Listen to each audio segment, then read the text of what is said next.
प्रहलाद जी ठाकुर जी से कहते हैं, हे भगवान, मैं हूं 5 वर्ष का, किंतु मेरा विवाह भी 5 स्त्रियों से हो चुका है। कौन है वो 5 स्त्री? तो कहा, मोह, माया, लोभ, अहंकार, काम, ये 5 स्त्रियां हैं और इनसे मैं चाहकर भी पीछा नहीं छुड़ा पा रहा, मैं चाहकर भी इनका त्याग नहीं कर पा रहा। तो भगवान कहते हैं कि ये जो 5 स्त्रियां हैं, जो ये 5 तत्व हैं, इनसे तो चाहकर पीछा छुड़ा भी कोई नहीं पाता। क्यों? क्योंकि हम लोग भोगों का उपभोग करते हैं, भोगों का त्याग नहीं करते। भगवान कहते हैं, जब तक तुम लोग भोगों का उपभोग करते रहोगे, जब तक चाहकर भी तुम पीछा नहीं छुड़ा पाओगे। भोगों का उपभोग नहीं, त्याग करना सीखो। प्रहलाद जी कहते हैं, मैं त्याग कैसे कर दूं? अरे आपने दुनिया इतनी सुंदर बनाई है कि मनुष्य चाहकर भी त्यागने की इच्छा तो मन में रखता ही नहीं है।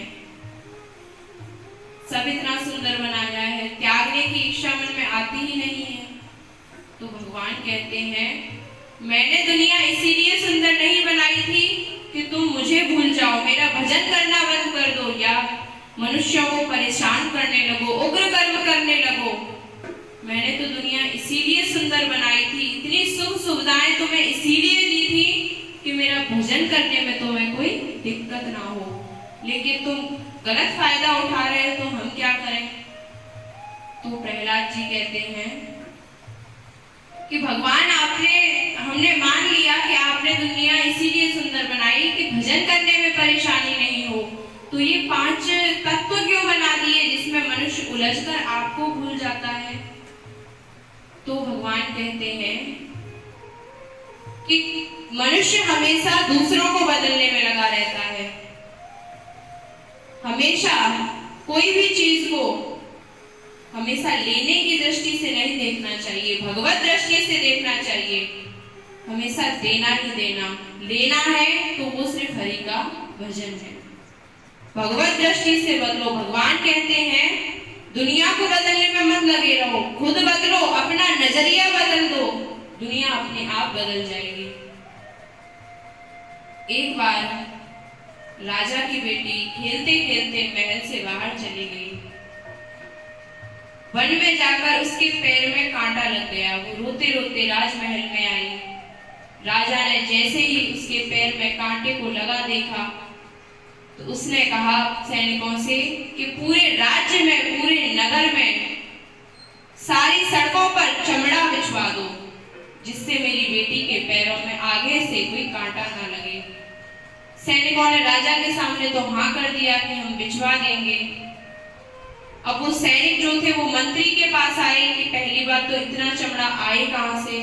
तो मंत्री राजा के पास गया। उसने कहा, राजा, पूरे नगर में, पूरे राज्य में चमड़ा बिछवाने से अच्छा हम राजकुमारी के पैरों के लिए चमड़े की जूतियां ही न बनवा दें, जिससे इतना चमड़ा जो है उसको लाने की समस्या भी नहीं रहेगी कि कहां से आया, और राजकुमारी के पैरों में कांटे भी नहीं लगेंगे। तो इससे स्पष्ट होता है कि खुद को बदलो, अपनी सुख सुविधाएं देखो, दुनिया को बदलने में मत लगे रहो।